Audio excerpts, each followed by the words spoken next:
کچھ بزرگ تو یہاں تک کہتے ہیں کہ جتنی دنیاوی تنگی زیادہ ہونا اتنا ہی روحانی حال کشادہ اور پرسکون ہوتا ہے۔ یہ تو الٹی بات لگتی ہے تھوڑی سی۔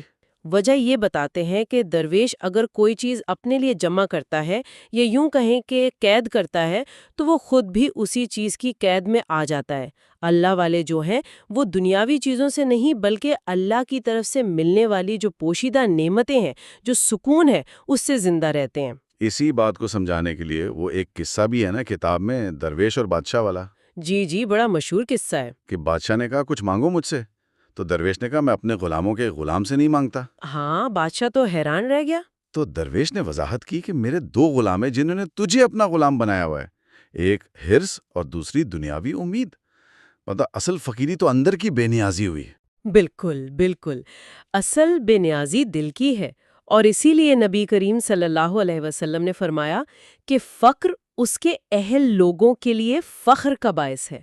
اہل لوگوں کے لیے؟ جی، اس کی شان یہی ہے کہ فقیر کا دل غیر ضروری فکروں سے پاک، نفس برے خیالات سے پاک، وہ ہر حال میں اللہ کی طرف متوجہ رہتا ہے۔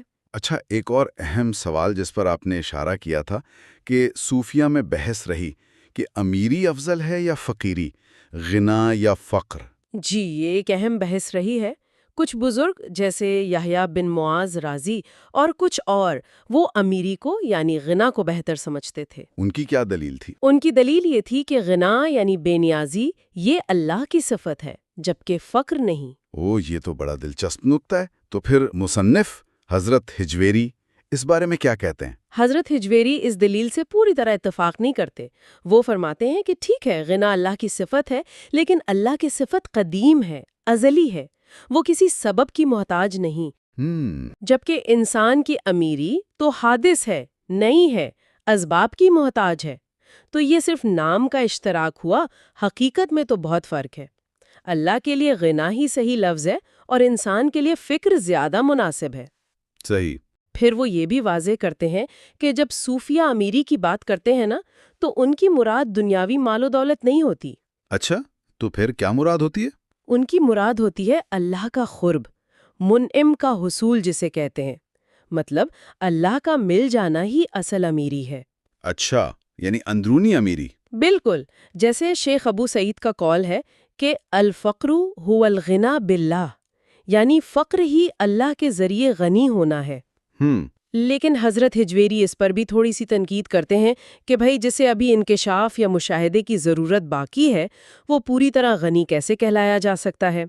خیر، بہرحال زیادہ تر صوفیہ اور علماء نے فکر کو ہی افضل مانا ہے۔ اس کی وجہ یہ کہ قرآن و حدیث میں فکر کی فضیلت زیادہ واضح طور پر آئی ہے۔ ایک اور دلچسپ مکالمہ ہے امام جنید بغدادی اور ابن عطا کے درمیان۔ اچھا، کہ قیامت میں امیروں سے حساب ہوگا جس میں اللہ کا کلام سننے کو ملے گا، جبکہ غریبوں سے عذر پوچھا جائے گا۔ تو جنید کہتے ہیں کہ عذر پوچھنا حساب لینے سے بہتر ہے، اگرچہ وہ یہ بھی کہتے ہیں کہ محبت حقیقی میں یہ دونوں ہی چیزیں، حساب بھی اور عذر بھی، ایک طرح کی کمی ہے۔ واہ!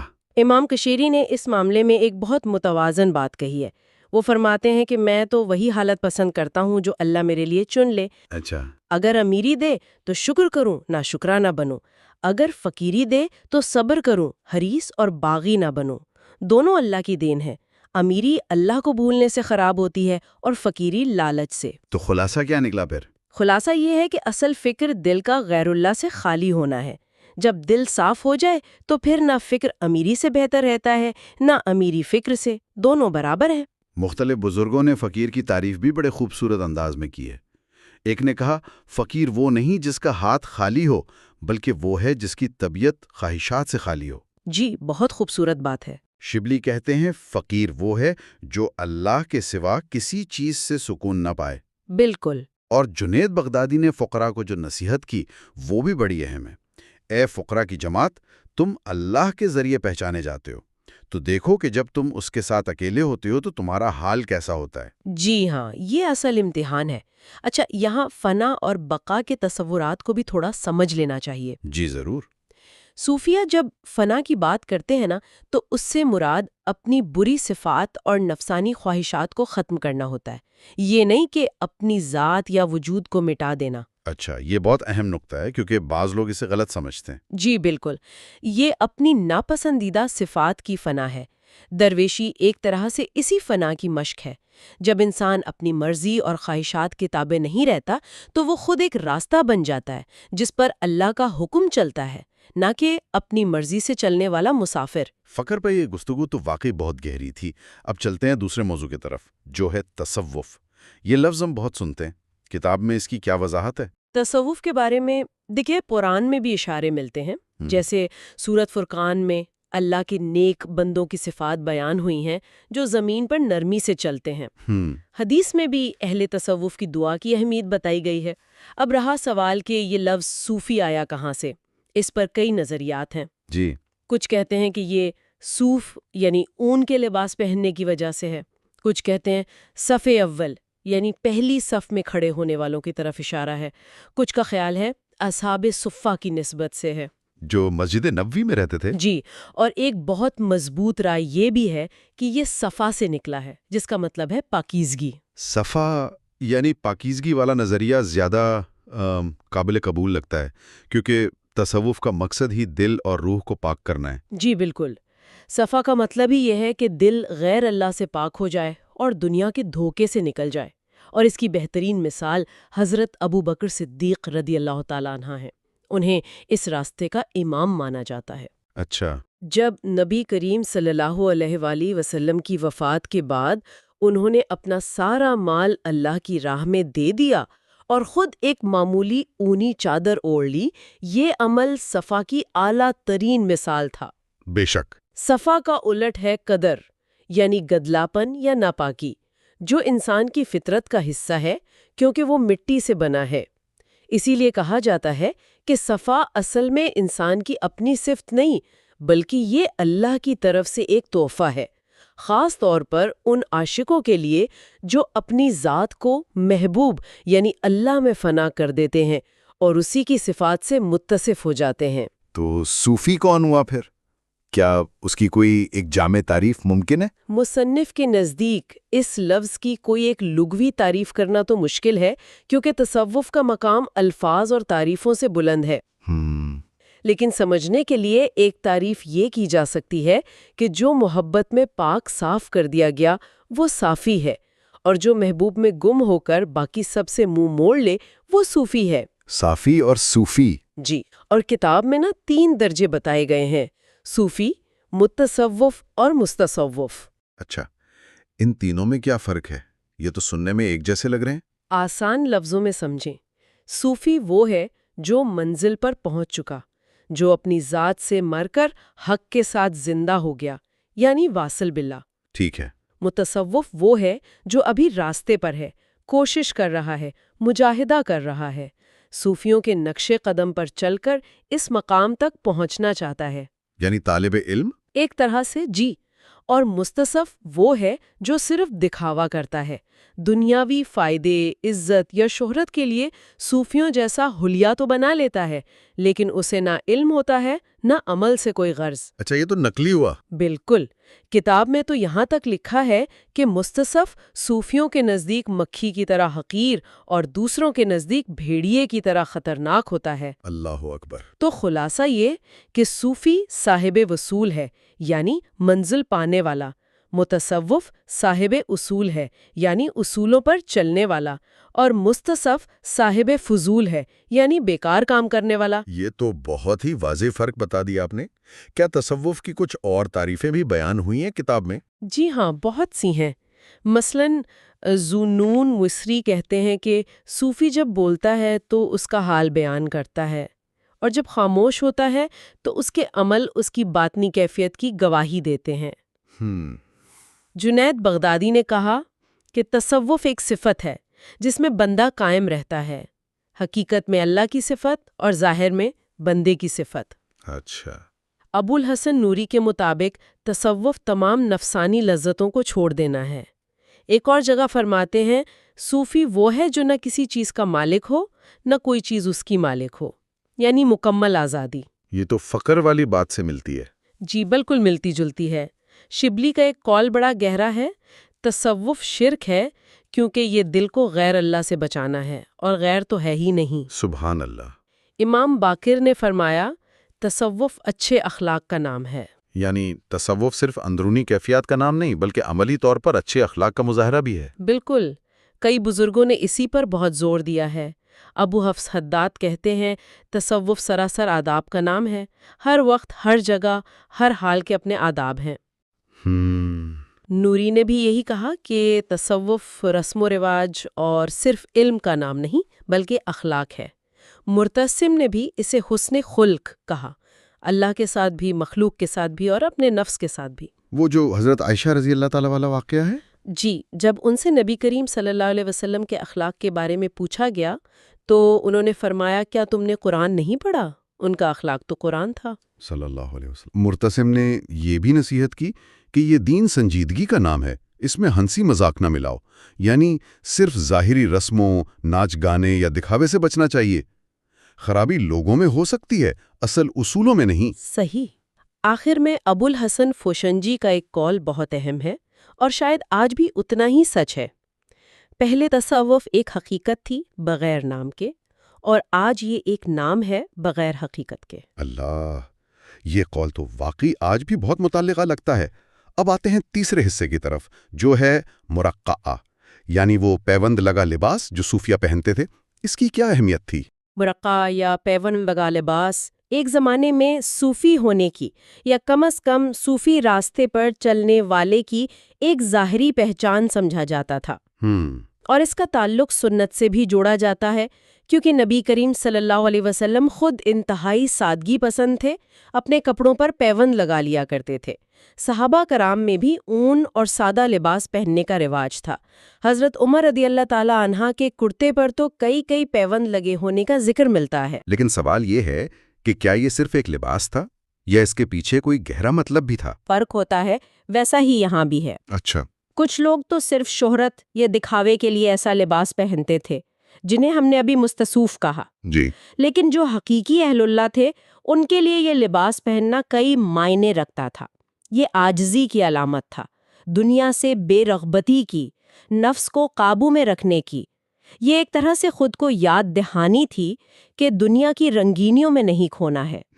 کتاب میں ایک قول ہے کہ مرقع عوام کے لیے خوشی کا لباس ہے کیونکہ وہ ظاہری وضع قطع دیکھتے ہیں، مگر خواص کے لیے مصیبت کی ذرا ہے کیونکہ انہیں اس کی ذمہ داریوں کا احساس ہوتا ہے۔ یہ بھی گہری بات ہے۔ کیا اس لباس کو سینے کے بھی کچھ خاص آداب تھے؟ جی، اس پر بھی بات ہوئی ہے۔ کچھ لوگ جان بوجھ کر بے ترتیبی سے ٹیڑے میڑے ٹانکے لگاتے تھے، یہ ظاہر کرنے کے لیے کہ انہیں ظاہری صفائی ستھرائی کی کوئی پرواہ نہیں۔ اچھا۔ جبکہ دوسرے بالکل صاف، سیدھے اور پکے ٹانکے لگانے کو ترجیح دیتے تھے۔ وہ اسے باطنی اصولوں کی پابندی کی علامت سمجھتے تھے۔ یہ تو دو مختلف رویے ہو گئے۔ جی، مصنف نے اپنے شیخ ابو القاسم گورگانی کا قول نقل کیا ہے کہ درویش کے لیے کم از کم 3 چیزیں جاننا ضروری ہیں: صحیح پیوند لگانا، صحیح سننا اور صحیح قدم رکھنا۔ اس کی کیا تشریح کی انہوں نے؟ تشریح یہ ہے کہ پیوند فخر کے لیے ہو، دکھاوے کے لیے نہیں، بات دل سے سنی جائے، اپنی مرضی یا نفسانی خواہش سے نہیں، اور قدم حقیقی وجد اور حال سے اٹھیں، نہ کہ رسمی طور پر یا کھیل تماشے کے طور پر۔ اس سے جڑے کچھ واقعات بھی ہوں گے یقیناً۔ بہت سے دلچسپ واقعات ہیں۔ مثلاً ایک بزرگ تھے جن کی جائے نماز اور ٹوپی میں بچھو آ کے رہتے تھے، بچے دیتے تھے لیکن انہیں کوئی پرواہ نہیں تھی۔ کیا بات ہے! مصنف کے اپنے شیخ نے کہتے ہیں اکاؤنٹ سال ایک ہی جبہ پہنا۔ 2 درویشوں کا ذکر ہے جو وجد کی حالت میں تھے، کپڑے پھٹ گئے تو انہی پھٹے ہوئے ٹکڑوں کو اٹھا کے پیوند کے طور پر استعمال کر لیا۔ یعنی اصل توجہ باطن پر تھی۔ بالکل، اصل توجہ باطنی حالت پر تھی، ظاہری لباس کی نوک پلک پر نہیں۔ شیخ محمد بن خفیف کا ذکر ہے کہ انہوں نے 20 سال ٹاٹ کا لباس پہنا، مسلسل روزے رکھے، کتابیں لکھیں، جبکہ ان کے ایک ہمعصر محمد بن زکریا وہ سفید قمیض پہنتے تھے اور اپنے معمولات پورے کرتے تھے۔ تو لباس اصل معیار نہیں تھا۔ تو کیا آج کل صوفیہ یہ لباس پہنتے ہیں یا یہ رواج ختم ہو گیا؟ مصنف کے اپنے زمانے میں ہی یہ رواج کم ہو رہا تھا۔ اس کی کچھ وجوہات بتائی گئیں۔ ایک تو یہ کہ اون شاید پہلے جیسی خالص نہیں رہی تھی، دوسری وجہ یہ تھی کہ کچھ گمراہ فرقوں نے، بدعتی لوگوں نے اسے اپنا نشان بنا لیا تھا۔ اچھا، تو ان سے امتیاز کے لیے؟ جی، ان سے امتیاز کے لیے اسے ترک کرنا بھی جائز سمجھا گیا، البتہ اہتمام سے، سلیقے سے مرقع سینے کی اجازت بھی دی گئی تاکہ نقالوں سے فرق واضح ہو اور آپس میں پہچان رہے۔ لیکن پھر وہ لوگ بھی تھے جو بالکل پرواہ نہیں کرتے تھے کپڑوں کی۔ ہاں، ایسے بھی تھے، جیسے احمد خضرویہ یا شاہ شجاع۔ وہ بالکل فکر نہیں کرتے تھے کہ کیا پہنا ہے۔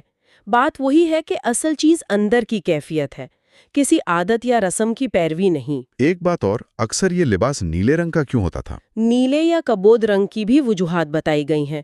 ایک تو عملی وجہ تھی کہ سفر کے لیے یہ رنگ ٹھیک رہتا ہے، جلدی گندا نہیں ہوتا، میل چھپا لیتا ہے۔ دوسری وجہ علامتی تھی۔ نیلا رنگ اکثر سوگ اور مصیبت کی علامت سمجھا جاتا ہے۔ چونکہ صوفی دنیا کو مصیبت کا گھر سمجھتے ہیں اور ایک طرح سے اللہ سے دوری کا یا وصل الہی کے فوت ہو جانے کا ماتم کرتے ہیں، اس لیے نیلا رنگ پہنتے تھے۔ یہ تو بڑی عجیب بات ہے، وصل کا ماتم؟ جی، مطلب یہ کہ جو قرب الہی حاصل تھا اس کے کھو جانے کا غم۔ مرتشہ کا وہ قصہ بڑا مشہور ہے نا، کون سا؟ کہ ایک غلط نگاہ کی وجہ سے ایک لڑکی پر نظر پڑ گئی تھی تو ان سے وہ تقویٰ کا لباس یعنی مرقع گویا چھن گیا تھا۔ پھر جب انہوں نے توبہ کی تو غیب سے آواز آئی اور انہیں وہ لباس واپس ملا۔ اچھا، یہ وہ قصہ ہے۔ جی مرقع پہننے سے پہلے کیا کوئی تیاری، کوئی تربیت بھی ہوتی تھی؟ جی ہاں، یہ بہت اہم ہے۔ کتاب میں مرید کی 3 سالہ تربیت کا ذکر ملتا ہے۔ 3 سال؟ جی، پہلا سال مخلوق کی خدمت میں گزارنا ہوتا تھا، دوسرا سال اللہ کی خدمت یعنی عبادات وغیرہ میں، اور تیسرا سال اپنے دل کی نگرانی میں۔ جب مرید ان تینوں مراحل سے کامیابی سے گزر جاتا تب شیخ اسے مرقع پہنانے کا اہل سمجھتا تھا۔ اس سے تو ظاہر ہوتا ہے کہ یہ صرف ایک لباس نہیں تھا بلکہ ایک پورے روحانی سفر اور تبدیلی کی علامت تھا۔ بالکل، یہ ایک طرح سے اس کی تکمیل یا اگلے مرحلے میں داخلے کا نشان تھا، اور جو شیخ یہ مرقع پہناتا تھا اس کے لیے بھی بڑی شرائط تھیں۔ جی؟ ضروری تھا کہ وہ خود یہ راستہ طے کر چکا ہو، روحانی احوال و مقامات سے گزرا ہو، اللہ کے جلال و جمال کا تجربہ رکھتا ہو، اور سب سے اہم مرید کی استعداد اور صلاحیت کو پہچانتا ہو کہ وہ اس ذمہ داری کو اٹھا سکتا ہے یا نہیں۔ شیخ کو تو روحوں کا طبیب کہا گیا ہے۔ صحیح۔ مرقع کو کفن سے بھی تشبیہ دی گئی ہے۔ کفن سے؟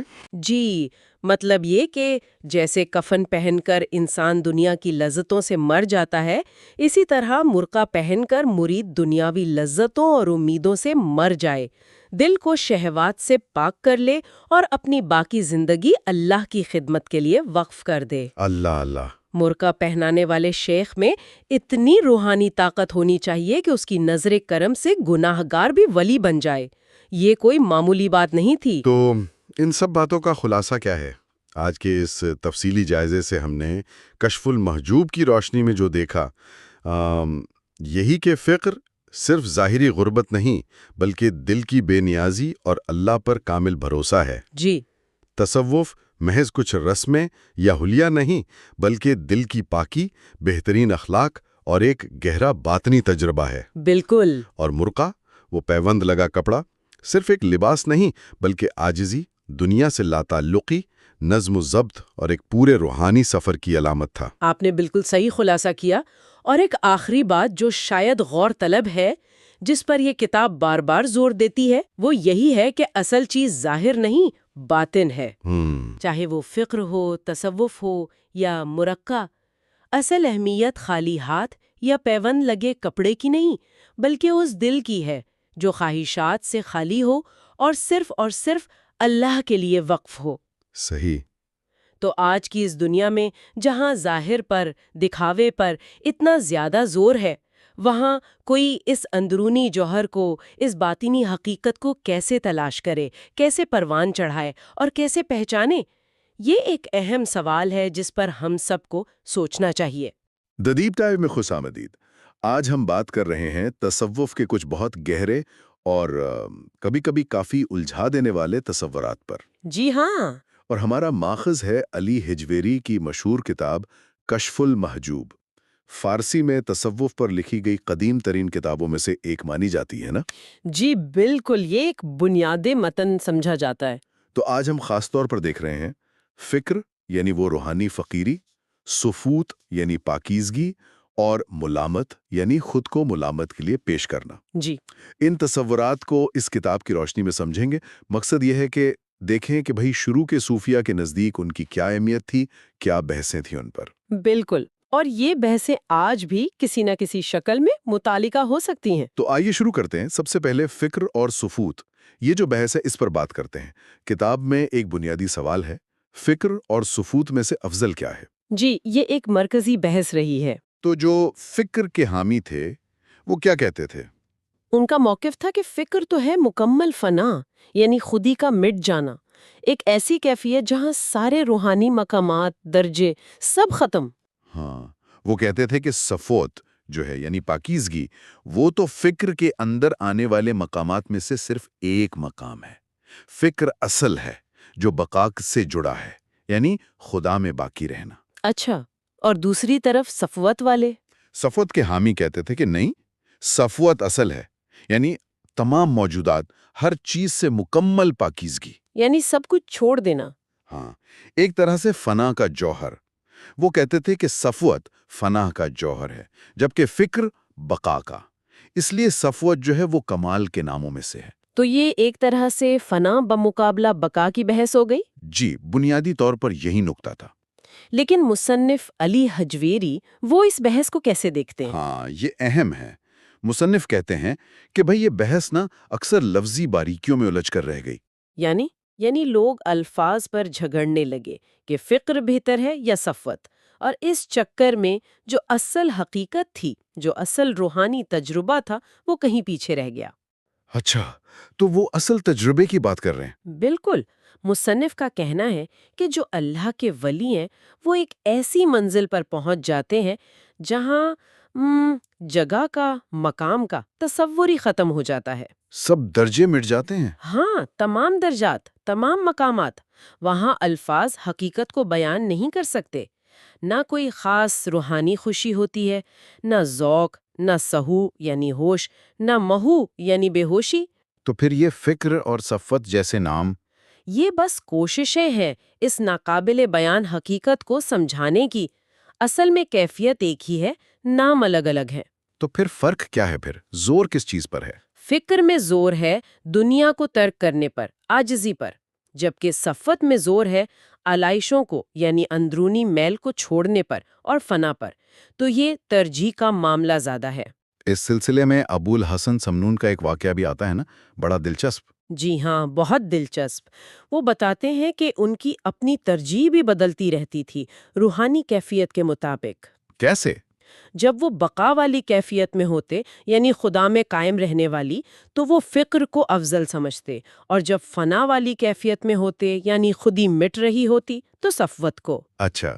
اور پھر انہوں نے ایک بہت ہی گہری بات کہی کہ وہ بقا یا فنا کے شعور کو بھی خود سے فنا کر دیتے ہیں، یعنی اس حالت کے احساس کو بھی مٹا دیتے ہیں؟ جی، یہ بہت ہی پیچیدہ نکتہ ہے۔ تو کیا مصنف اس سے پوری طرح متفق ہیں؟ مصنف تعریف کرتے ہیں کہ بھئی عبارت کے طور پر تو یہ بہت خوبصورت بات ہے، لیکن وہ محتاط ہیں۔ کس لحاظ سے؟ وہ کہتے ہیں کہ فنا کو فنا نہیں کیا جا سکتا، نہ بقا کو بقا سے فنا کیا جا سکتا ہے۔ یہ سننے میں اچھا لگتا ہے، لیکن حقیقت میں شاید ممکن نہیں۔ وہ اپنی پچھلی کتاب کا حوالہ بھی دیتے ہیں؟ وہ کہتے ہیں کہ ہو سکتا ہے پہلے جوانی کے جوش میں ایسی باتیں لکھ دی ہوں، لیکن اب وہ زیادہ احتیاط سے بات کریں گے۔ ایسا کہنا ایک طرح سے بے معنی جملوں سے خوش فہمی پالنا ہو سکتا ہے۔ ٹھیک، یہ تو ہوئی فنا اور بقا کی نظریاتی بحث۔ اب ذرا عملی پہلو پر آئیں۔ فقیر اور مسکین کے الفاظ ہم سنتے ہیں، کیا کتاب ان میں فرق کرتی ہے؟ جی بالکل، یہ بھی ایک اہم بحث ہے۔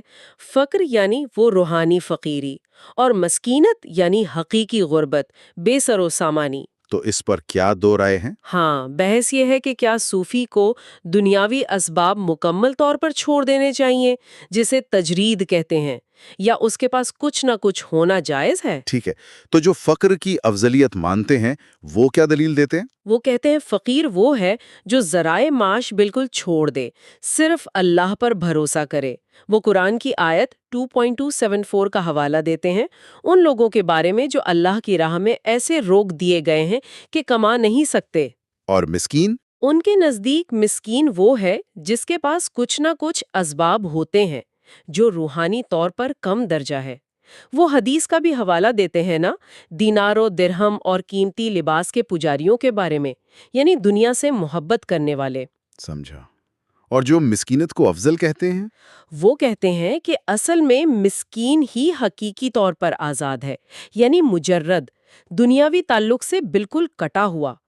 وہ نبی کریم صلی اللہ علیہ وآلہ وسلم کی مشہور دعا کا حوالہ دیتے ہیں، اے اللہ مجھے مسکینی میں زندہ رکھ، مسکینی میں موت دے اور مسکینوں کے ساتھ اٹھا۔ جی۔ ہاں، اور وہ اس قول کا بھی حوالہ دیتے ہیں کہ فکر انسان کو کفر کے قریب لے جاتا ہے۔ یعنی ان کا نقطہ یہ ہے کہ فقیر جس کے پاس کچھ مال ہو سکتا ہے، جسے صاحب بلغہ کہتے ہیں، جی، یعنی کم از کم گزارے لائق مال رکھنے والا، وہ پھر بھی اس مال پر تھوڑا بہت انحصار تو کرتا ہے نا؟ جبکہ مسکین مکمل آزاد ہے۔ بالکل۔ یہی ان کا استدلال ہے۔ تو کیا اس عملی بحث کا تعلق پچھلی وہ فکر اور صفت والی نظریاتی بحث سے بھی بنتا ہے؟ یقیناً، یقیناً، یہ بہت اہم نقطہ ہے۔ دیکھیں، جو لوگ سفوت کو یعنی پاکیزگی اور فنا کو افضل سمجھتے ہیں، ہاں۔ وہ صوفی کو مسکین کے زیادہ قریب دیکھتے ہیں، یعنی جو دنیاوی تعلقات سے مکمل آزاد ہے۔ اچھا۔ اور جو لوگ فکر کو یعنی ترک دنیا اور بقا کو افضل سمجھتے ہیں، وہ اسے فقیر سے جوڑتے ہیں، جو دنیا تو ترک کرتا ہے مگر اس کے پاس وہ کم از کم ضروریات کا سامان ہو سکتا ہے۔ تو یہ ظاہر کرتا ہے کہ کیسے روحانی تصورات سماجی اور قانونی چیزوں سے بھی جڑ جاتے ہیں۔ بالکل، یہ صرف ہوا میں باتیں نہیں تھیں، ان کے عملی اثرات تھے۔ چلیے اب ایک اور بہت ہی دلچسپ اور شاید متنازع تصور کی طرف آتے ہیں، ملامت۔ جی، ملامت۔ یعنی جان بوجھ کر لوگوں کی نظروں میں برا بننا، ملامت سہنا۔ کچھ صوفی شیخ نے یہ راستہ اپنایا۔ پہلا سوال تو یہی ہے، آخر کوئی ایسا کیوں کرے گا؟ کتاب کے مطابق اس کا تعلق ہے محبت کو خالص کرنے سے۔ محبت کو خالص کرنا کیسے؟ بنیادی خیالی یہ ہے کہ جو سچائی کے راستے پر چلتے ہیں انہیں اکثر عوام کی ملامت کا سامنا کرنا ہی پڑتا ہے۔ مصنف نبی کریم صلی اللہ علیہ وسلم کی مثال دیتے ہیں کہ انہیں بھی تو قوم نے کیا کچھ نہیں کہا۔ شاعر، کاہن، مجنون، چھوٹا۔ جی، جب تک اللہ نے سچائی ظاہر نہیں کر دی۔ اور قرآن کی آیت بھی ہے 5.59 کہ اللہ کے دوست کسی ملامت کرنے والے کی ملامت سے نہیں ڈرتے۔ لیکن یہ تو وہ ملامت ہوئی جو خود بخود ملتی ہے۔ کیا جان بوجھ کر ملامت مول لینے کا بھی کوئی جواز ہے؟ جی، اس کی ایک مذہبی توجیہ یہ پیش کی گئی ہے کہ یہ اللہ کی غیرت ہے۔ اللہ کی غیرت؟ ہاں، یعنی اللہ نہیں چاہتا کہ اس کے دوست مخلوق کی تعریف یا توجہ میں الجھ جائیں، خود پسندی کا شکار ہو جائیں، تو وہ انہیں غیر کی طرف دیکھنے سے بچاتا ہے۔ دوسروں کی ملامت انہیں تکبر سے بچاتی ہے۔ اور وہ نفس لوامہ والی بات؟ جی، اور انسان کے اندر بھی تو نفس لوامہ ہے، ملامت کرنے والی جان جو اسے غلطی پر ٹوکتی ہے، تو باہر کی ملامت اور اندر کی ملامت دونوں تکبر سے بچاتی ہیں۔ تو ملامت ایک طرح سے تکبر کا علاج بن گئی۔ ہاں، اور یہاں مصنف نے ایک بہت دلچسپ موازنہ کیا ہے ابلیس اور آدم علیہ السلام کا۔ اچھا، وہ کیا ہے؟ ابلیس کو مخلوق نے یعنی فرشتوں نے قبول کیا، وہ خود سے بھی خوش تھا، لیکن اللہ نے رد کر دیا۔ ٹھیک۔ آدم علیہ السلام کو فرشتوں نے شروع میں ناپسند کیا، کیا تو زمین میں اسے بنائے گا جو فساد کرے گا؟ وہ خود بھی اپنی غلطی پر نادم تھے۔ اے ہمارے رب، ہم نے اپنی جانوں پر ظلم کیا، لیکن اللہ نے انہیں قبول کیا۔ تو اس منطق سے مخلوق کی ملامت اللہ کی منظوری کی علامت بن گئی۔ جی، کچھ صوفیہ نے اسے اسی طرح دیکھا۔ کتاب میں ملامت کی کچھ قسمیں بھی بیان ہوئی ہیں نا، ان کی وضاحت کریں گی ذرا؟ جی، مصنف نے بنیادی طور پر 3 صورتیں بتائی ہیں۔ پہلی ہے راست روی کی ملامت، راست روی؟ یعنی جب کوئی شخص بغیر دکھاوے کے اپنے دینی فرائض صحیح طریقے سے ادا کرتا ہے اور لوگوں کی رائے کی پرواہ نہیں کرتا تو لوگ اسے برا بھلا کہتے ہیں۔ اچھا، اس کی کوئی مثال؟ جی، شیخ ابو طاہر حرمی کا واقعہ ہے کہ کسی نے انہیں بازار میں بوڑھا زندیق کہہ دیا۔ ان کے مرید کو غصہ آیا تو شیخ نے سمجھایا کہ بھائی لوگ اپنی سمجھ کے مطابق ہی نام رکھتے ہیں، اس میں لڑنے کی کیا بات ہے؟ ٹھیک ہے۔ اور دوسری قسم؟ دوسری قسم ہے قصد کرنا، یعنی جان بوجھ کر کچھ ایسا کرنا۔ جان بوجھ کر؟ کیوں؟ جب کسی شخص کو لوگوں میں بہت عزت مل رہی ہو اور اسے ڈر ہو کہ اس کا دل اس عزت کی طرف مائل ہو رہا ہے تو وہ جان بوجھ کر کوئی ایسا کام کرتا ہے جو لوگوں کو برا لگے، لیکن شرط یہ ہے کہ وہ کام شریعت کے خلاف نہ ہو۔ اچھا، شریعت کے خلاف نہ ہو؟ جی بالکل، مقصد یہ ہوتا ہے کہ لوگ اس سے بدظن ہو جائیں اور اس کی توجہ صرف اللہ کی طرف رہے۔ اس کی کوئی مثال ہے؟ ابو یزید بستامی کا مشہور واقعہ ہے۔ ایک شہر میں داخل ہوئے، بہت لوگ استقبال کو آئے، انہیں لگا توجہ بٹ رہی ہے۔ رمضان کا مہینہ تھا، بازار پہنچ کر آستین سے روٹی نکالی اور کھانا شروع کر دی۔ رمضان میں؟ ہاں، سب لوگ حیران ہو کر منتشر ہو گئے۔ وہ نہیں جانتے تھے کہ ابو یزید سفر میں تھے اور مسافر کے لیے روزہ نہ رکھنا جائز ہے۔ تو ابو یزید نے اپنے شاگرد سے کہا، دیکھا، جو ہی میں نے شریعت کے ایک جائز حکم پر عمل کیا، سب نے مجھے چھوڑ دیا۔ واہ، آج کل تو شاید لوگ کسی کو لمبی نوافل پڑھتے دیکھ کر ہی ریاکاری کا الزام لگا دیں۔ خیر، تیسری قسم کیا ہے؟ تیسری قسم ہے ترک کرنا، یعنی جب کوئی جان بوجھ کر شریعت کے احکامات چھوڑ دے اور کہے میں تو ملامت کے راستے پر ہوں۔ اوہ، تو مصنف اس بارے میں کیا کہتے ہیں؟ مصنف اسے سراسر غلطی، گمراہی، فسق اور نفس پرستی قرار دیتے ہیں۔ یعنی یہ بالکل غلط ہے؟ جی، وہ کہتے ہیں یہ اکثر سستی شہرت حاصل کرنے کا بہانہ ہوتا ہے۔ اصل ملامتی پہلے مقبولیت حاصل کرتا ہے، پھر اسے ترک کرنے کے لیے کوئی جائز کام کرتا ہے۔ بغیر مقبولیت کے خود کو نامقبول بنانے کی کوشش کرنا تو محض ڈھونگ ہے۔ مصنف نے ایسے ایک جھوٹے دعوے دار سے اپنی ملاقات کا ذکر بھی کیا ہے۔ ٹھیک ہے۔ اچھا، حمدون کسار کا نام اکثر ملامتی سلسلے سے جوڑتے ہیں، ان کے بارے میں کیا ہے کتاب میں؟ جی، حمدون کسار کو ملامت کے نظریے کو پھیلانے والوں میں شمار کیا جاتا ہے۔ ان کا مشہور قول ہے الملامت ترک السلامت، یعنی ملامت کا راستہ اپنانا، اپنی سلامتی عافیت کو چھوڑ دینا ہے۔ بالکل، مطلب یہ کہ اگر آپ لوگوں کی نظروں میں مقبولیت کے پردے سے بچنا چاہتے ہیں تو آپ کو جان بوجھ کر مصیبت مول لینی پڑے گی۔ ان کا ایک اور قول بھی ہے جو تھوڑا مشکل سا لگتا ہے، مرجیہ اور قدریہ والا۔ ہاں، وہ کہتے تھے کہ ملامتی میں مرجیہ کی امید اور قدریہ کا خوف ہوتا ہے۔ اس کا کیا مطلب ہوا؟ یہ تو پرانے کلامی فرقے تھے۔ جی، اس کی تشریح یہ کی گئی ہے کہ ملامتی شخص لوگوں کی ملامت کے باوجود اللہ کی رحمت اور قبولیت کی امید رکھتا ہے، جیسے مرجیہ گناہگار کے انجام کا فیصلہ اللہ پر چھوڑتے تھے اور امید پر زور دیتے تھے۔ اچھا، اور قدریہ کا خوف؟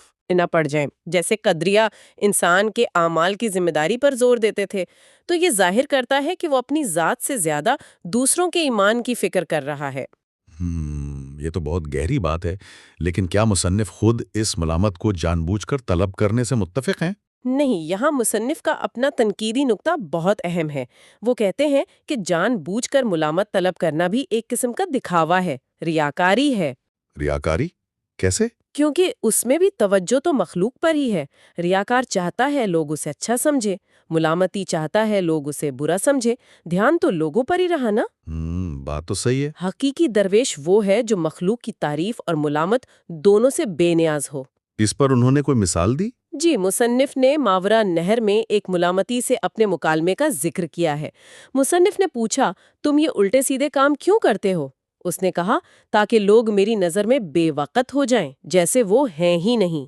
مصنف نے کیا جواب دیا؟ مصنف نے کہا، بھائی لوگ تو بہت ہیں، تم ساری زندگی بھی کوشش کرو تو سب کو اپنی نظر میں ختم نہیں کر سکتے۔ اس سے بہتر یہ ہے کہ تم خود کو لوگوں کے لیے معدوم کر دو، یعنی ان کی رائے کی پرواہ ہی چھوڑ دو۔ اس طرح تم اس ساری مصیبت سے بچ جاؤ گے۔ بہت خوب، یہ تو اصل نقطہ ہے۔ اچھا، کچھ لوگ ملامت کو نفس کشی کے لیے بھی استعمال کرتے ہوں گے نا؟ بالکل، یہ بھی ایک اہم مقصد رہا ہے۔ کچھ صوفیہ کے لیے ملامت طلب کرنے کا مقصد نفس کشی یعنی مورٹیفیکیشن تھا۔ وہ خود کو لوگوں کی نظروں میں حقیر اور ذلیل دیکھ کر ایک طرح کی روحانی خوشی محسوس کرتے تھے کہ ان کا نفس ٹوٹ رہا ہے۔ ابراہیم بن ادھم کا واقعہ مشہور ہے اس حوالے سے۔ جی ہاں، بہت مشہور۔ ان سے کسی نے پوچھا، کیا آپ کو کبھی اپنی دلی خواہش پوری ہوئی؟ انہوں نے 2 واقعات سنائے۔ ایک بار وہ جہاز میں سفر کر رہے تھے، سادہ کپڑوں، لمبے بالوں میں۔ لوگ مذاق اڑا رہے تھے۔ اچھا؟ ایک مسخرہ بار بار آ کر ان کے بال نوچتا، بے عزتی کرتا۔ ابراہیم بن ادھم کہتے ہیں اس وقت انہیں ایسی خوشی اور اطمینان محسوس ہوا جو پہلے کبھی نہیں ہوا تھا، خاص طور پر جب اس مسخرے نے ان پر پیشاب کیا۔ یہ تو بہت شدید بات ہے۔ دوسرا واقعہ کیا تھا؟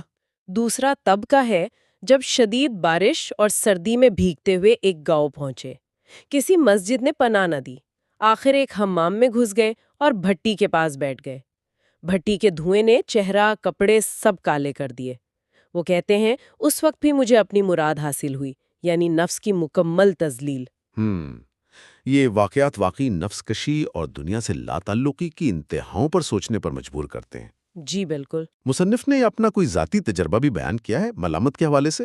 جی، ایک بہت ہی دلچسپ واقعہ ہے۔ مصنف کو کوئی روحانی مشکل درپیش تھی، بہت عبادات سے بھی حل نہیں ہو رہی تھیں۔ تو انہوں نے کیا کیا؟ وہ حل کے لیے ابو یزید بستامی کی قبر پر گئے، 3 مہینے وہیں رہے، روزانہ 3 بار غسل، 30 بار وضو، مگر مشکل حل نہ ہوئی۔ آخر خراسان کی طرف چل پڑے، دھیان دیتے تھے۔ مصنف نے سنت کے مطابق نیلا پیوند لگا خرقہ پہنا تھا، ساتھ میں عصا اور مشکیزہ۔ تو ان صوفیوں کا رویہ کیسا تھا ان کے ساتھ؟ انہوں نے مصنف کو ان کے سادہ حلیے کی وجہ سے بہت حقیر سمجھا، چھت پر سونے کی جگہ دی، خود اوپر اچھا کھانا کھا رہے تھے جس کی خوشبو نیچے آ رہی تھی، اور مصنف کو سوکھی سبز لگی روٹی دی۔ یہاں بات دلچسپ ہو جاتی ہے، وہ لوگ اوپر سے مصنف پر طنز کرتے رہے، اور جب خربوزے کھا چکے تو چھلکے نیچے مصنف پر پھینکنے لگے۔ یہ تو بڑی تذلیل تھی۔ مصنف نے کیا محسوس کیا؟ کیسا رد عمل تھا؟ مصنف کہتے ہیں پہلے تو غصہ آیا، لیکن پھر صبر کیا، دل میں کہا، اے اللہ، اگر ان پر تیرے دوستوں کا لباس نہ ہوتا تو میں یہ ہرگز برداشت نہ کرتا۔ اور پھر؟ لیکن جتنا وہ لوگ مذاق اڑاتے اور تذلیل کرتے، مصنف کا دل اتنا ہی خوش ہوتا گیا، اور ان کی وہ روحانی مشکل حل ہوتی گئی۔ یعنی تذلیل برداشت کرنے سے مشکل حل ہو گئی۔ جی، تب انہیں یہ راز سمجھ آیا کہ بزرگ شیوخ کیوں بعض اوقات نادان اور جاہل لوگوں کو اپنی صحبت میں رہنے دیتے ہیں، کیونکہ ان جاہلوں کی طرف سے پہنچنے والی تکلیف کو برداشت کرنا دراصل خود ان بزرگوں کے روحانی فائدے کے لیے ہوتا ہے۔ سبحان اللہ۔ تو آج کی اس ساری گفتگو کا خلاصہ کیا ہے؟ ہم نے کشف المحجوب کی روشنی میں تصوف کے کچھ بہت اہم اور پیچیدہ تصورات دیکھے۔ جی، فقر و صفوت کے درمیان وہ گہری بحث جو محض الفاظ سے کہیں آگے تھی، اصل روحانی کیفیت ناقابل بیان ہے۔ بالکل۔ پھر ہم نے ملامت کے متنازع راستے کو سمجھا، اس کے ممکنہ جواز، مختلف صورتیں اور اس میں چھپے خطرات، خاص طور پر ریاکاری کا خطرہ۔ ہاں، اور اس پوری گفتگو سے جو ایک بنیادی کشمکش بار بار سامنے آئی، وہ ہے حقیقی باطنی کیفیت اور اس کے ظاہری اظہار یا تاثر کے درمیان کا فرق، وہ تناؤ۔ یعنی اندر کیا ہے اور باہر کیا دکھ رہا ہے، اس کا فرق۔ جی، روحانی راستے پر چلنے والوں کے لیے یہ ایک مسلسل چیلنج ہے کہ وہ خلوص کیسے برقرار رکھیں، خود پسندی سے کیسے بچیں، سماجی ساکھ یعنی لوگ کیا کہتے ہیں اس کے ساتھ کیسے نمٹیں۔ کیا ظاہری اعمال ہمیشہ باطن کی عکاسی کرتے؟ یہی سوال ہے۔ ہاں۔ اور دوسروں کی رائے، تعریف ہو یا ملامت، کس حد تک اہمیت رکھتی ہے؟ یہ سوالات آج بھی اتنے ہی اہم ہیں۔ اور سننے والوں کے لیے ایک آخری نقطہ چھوڑ جاتے ہیں جس پر وہ خود غور کر سکتے ہیں۔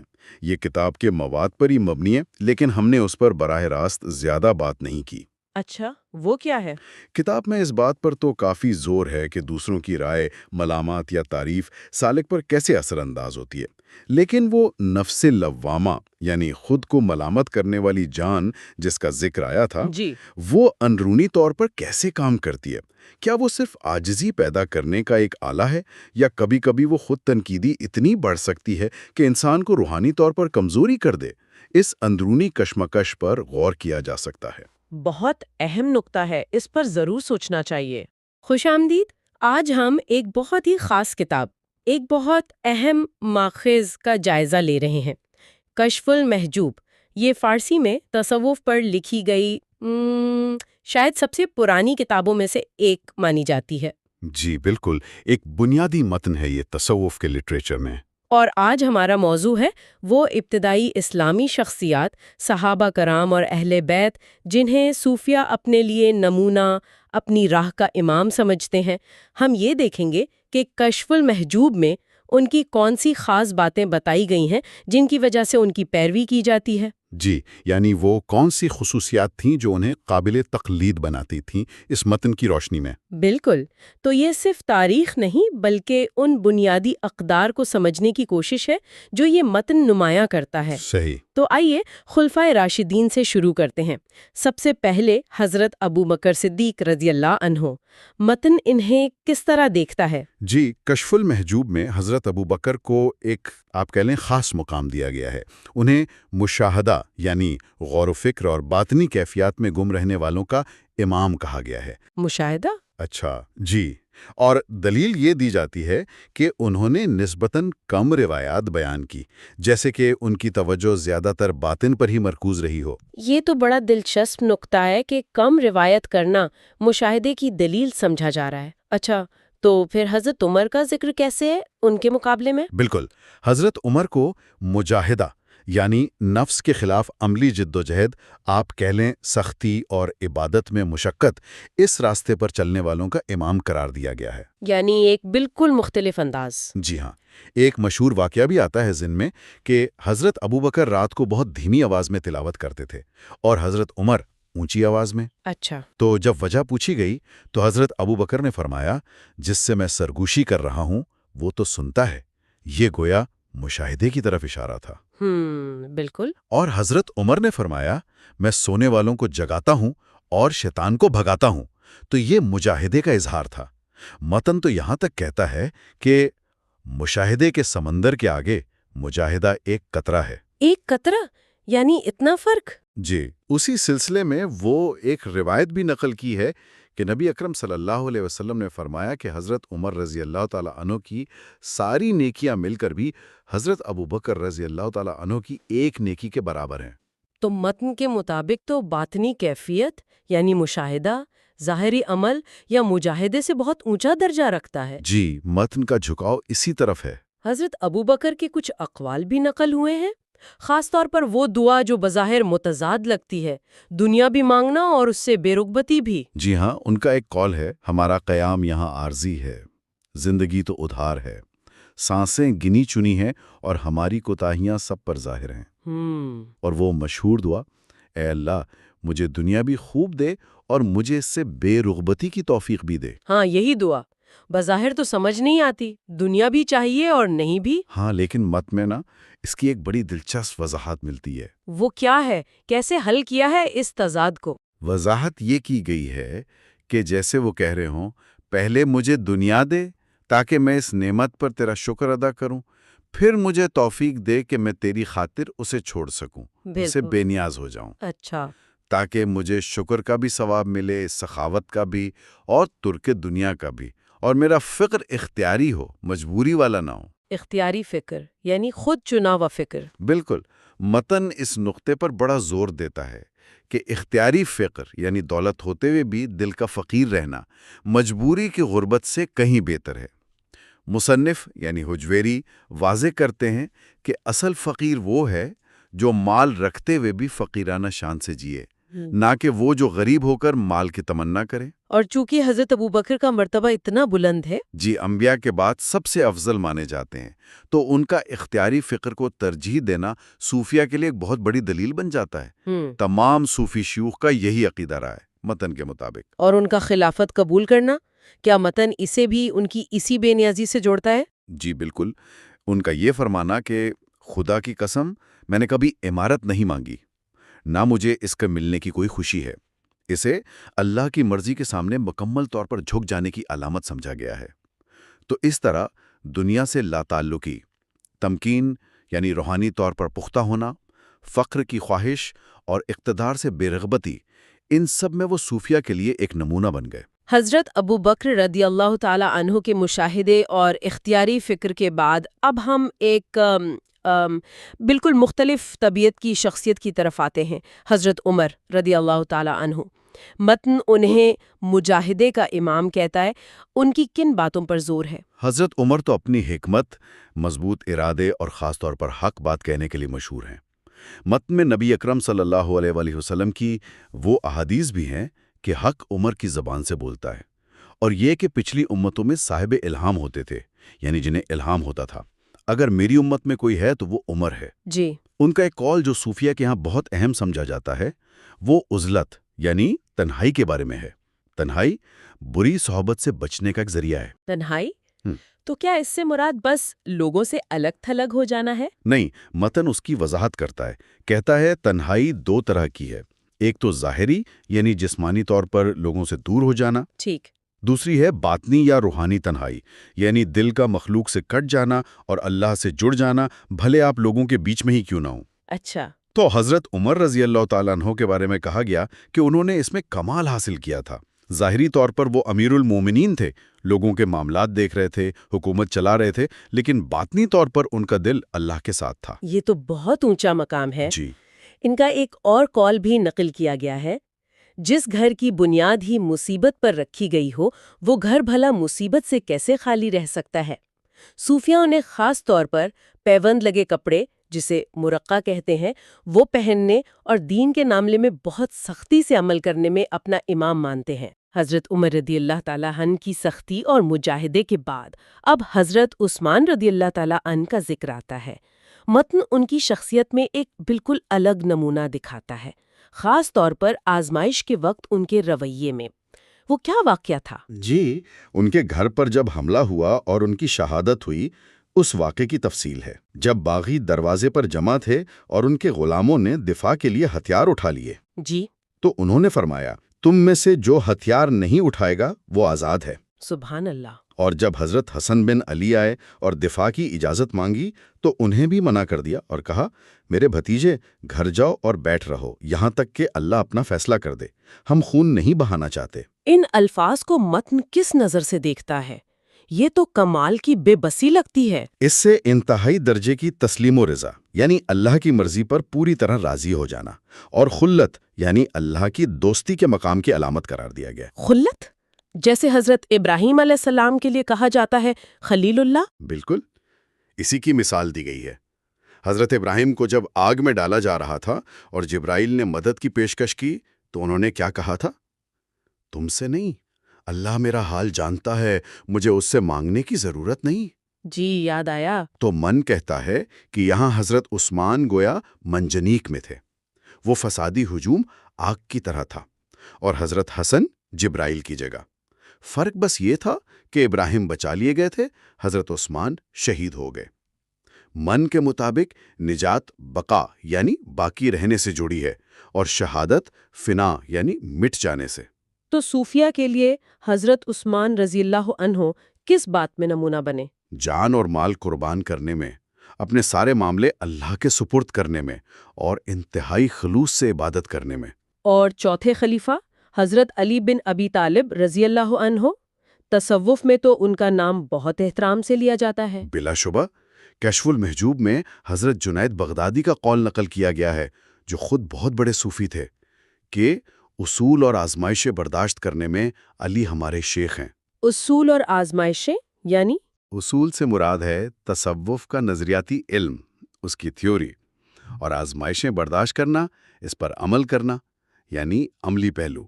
تو گویا علم اور عمل دونوں میں حضرت علی رہبر ہیں۔ اچھا۔ ان کی ایک نصیحت بہت گہری ہے جنہوں نے کسی شخص کو کی تھی، دیکھو، اپنے بیوی بچوں کو اپنی سب سے بڑی فکر مت بنا لینا۔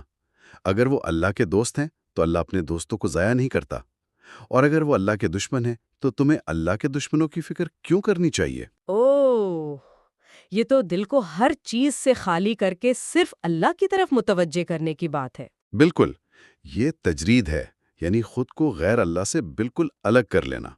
متن میں اس کی مثالیں بھی دی ہیں، جیسے حضرت موسیٰ علیہ السلام کا اپنی اہلیہ کو چھوڑ کر اللہ کے حکم پر کوہ طور جانا، یا حضرت ابراہیم علیہ السلام کا حضرت ہاجرہ اور اسماعیل کو بے آب و گیا وادی میں اللہ کے حوالے کر کے چلے جانا۔ جی حضرت علی سے پوچھا گیا کہ سب سے بہترین چیز کیا ہے جو کوئی حاصل کر سکتا ہے، تو فرمایا وہ دل جسے اللہ نے غنی کر دیا ہو، یعنی غنا القلب باللہ، دل کا غنی ہونا۔ نہیں تو صوفیہ انہیں شریعت کی حقیقتوں کو سمجھنے، طریقت کی باریکیوں کو جاننے، دنیا اور آخرت کی ہر ملکیت سے خود کو خالی کرنے اور اللہ کی تقدیر پر گہری نظر رکھنے میں اپنا امام مانتے ہیں۔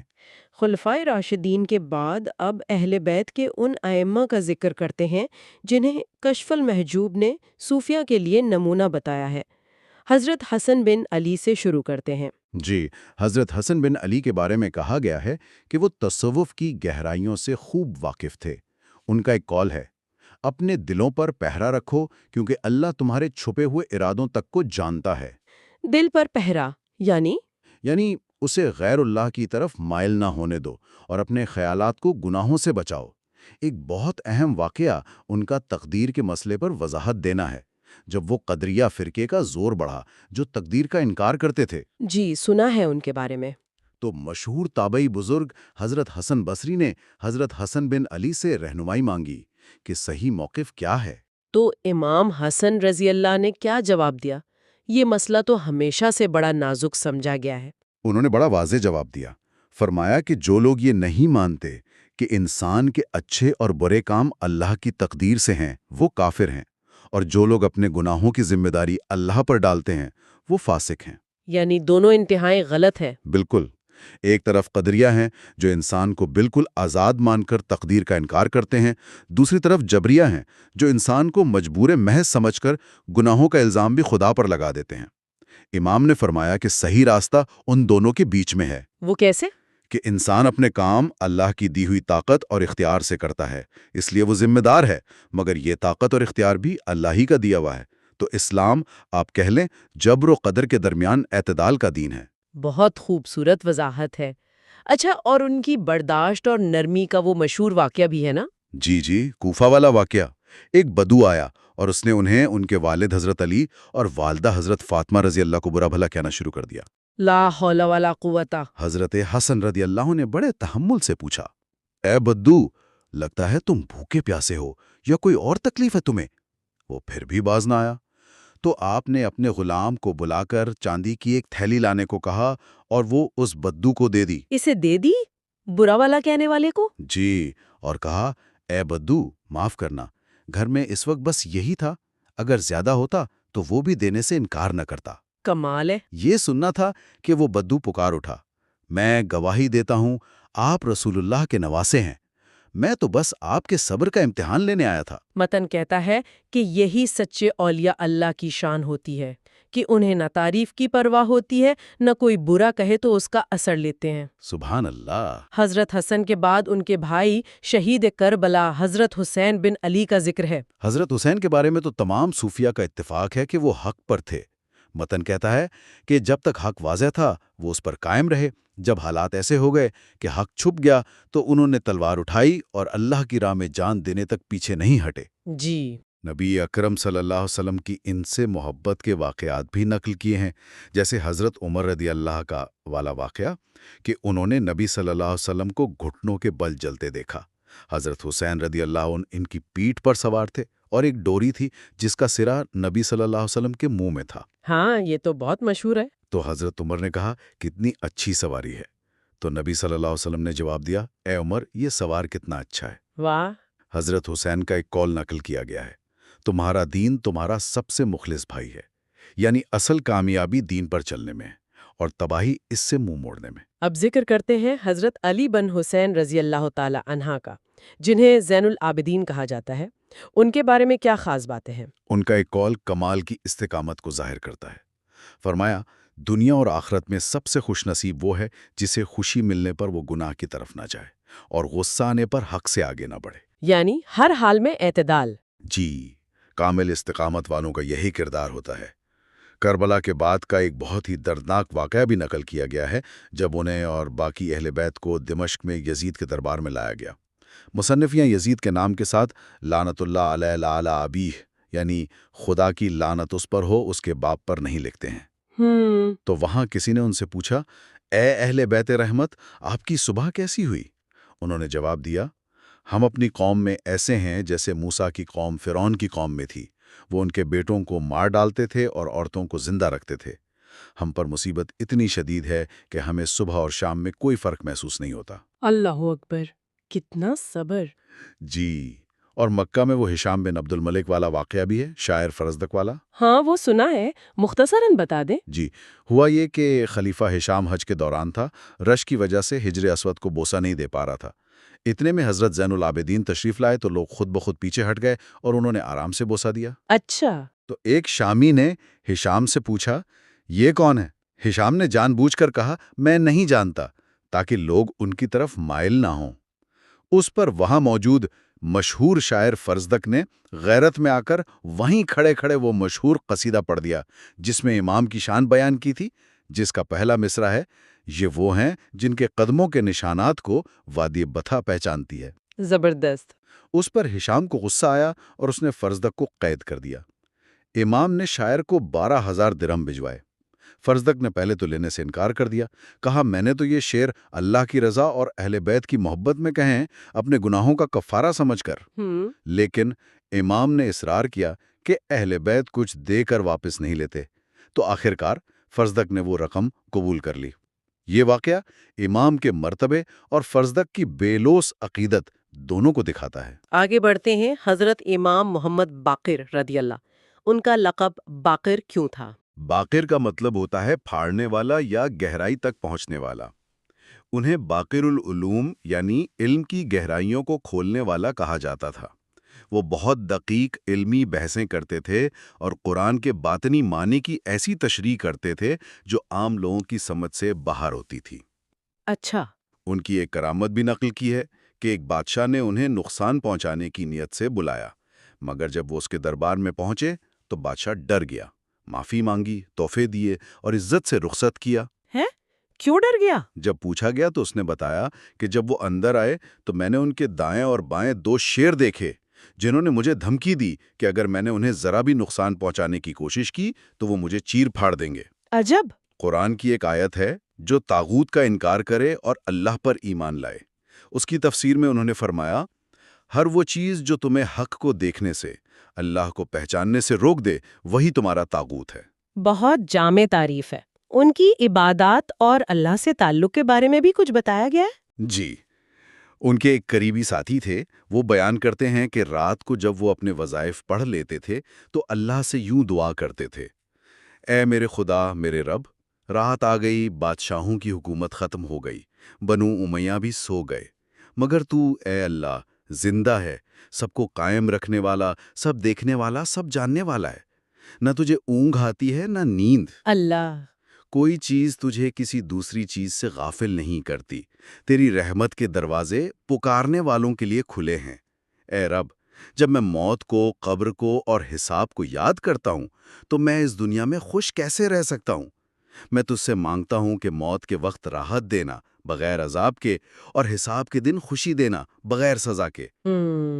اس سے ان کی خدا سے محبت اور آخرت کی فکر کا اندازہ ہوتا ہے۔ واقعی بہت اثر انگیز ہے۔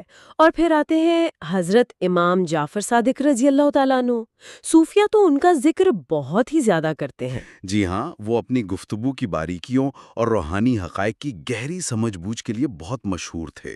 ان کا ایک قول ہے، جو اللہ کو پہچان لیتا ہے وہ ہر اس چیز سے منہ موڑ لیتا ہے جو اللہ کے سوا ہے۔ یعنی عارف باللہ پھر دنیا سے بے نیاز ہو جاتا ہے۔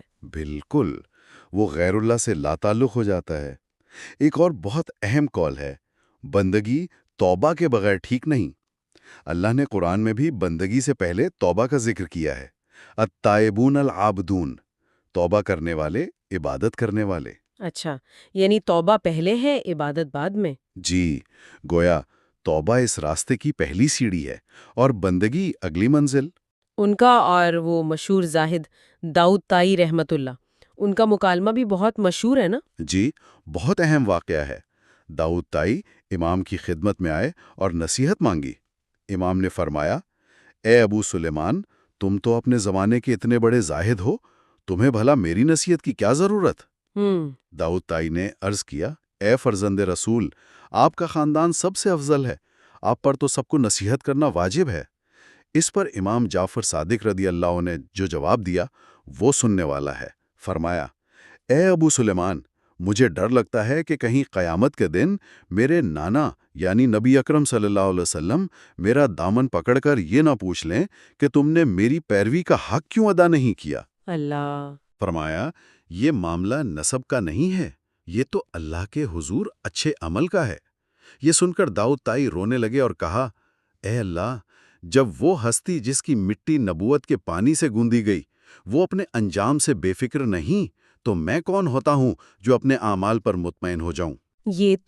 یہ تو اپنی حیثیت اور مقام کے باوجود انتہا کی عاجزی اور خود احتسابی ہے۔ بالکل۔ ایک اور واقعہ بھی اسی بات کی طرف اشارہ کرتا ہے۔ ایک بار انہوں نے اپنے ساتھیوں سے کہا، آؤ ہم آپس میں عہد کریں کہ ہم میں سے جو بھی قیامت میں نجات پا جائے وہ باقی سب کی شفاعت کرے گا۔ اچھا؟ لوگ حیران ہو گئے۔ کہا، فرزند رسول، آپ کو ہماری شفاعت کی کیا ضرورت ہے؟ آپ کے نانا تو پوری امت کی شفاعت فرمائیں گے۔ تو امام نے فرمایا، میرے اعمال ایسے ہیں کہ مجھے قیامت کے دن اپنے نانا کا سامنا کرتے ہوئے شرم آئے گی۔ یہ تو کمال ہے، یعنی اپنی کوتاہیوں پر نظر رکھنا ہی اصل میں کمال ہے۔ جی، متن بھی یہی کہتا ہے، اور حدیث بھی ہے کہ جب اللہ کسی بندے سے بھلائی چاہتا ہے تو اسے اس کے اپنے عیب دکھا دیتا ہے۔ ان عظیم شخصیات کے بعد متن ایک پورے گروہ کا بھی ذکر کرتا ہے، اہل صفہ۔ یہ کون لوگ تھے اور ان کی کیا اہمیت بتائی گئی ہے؟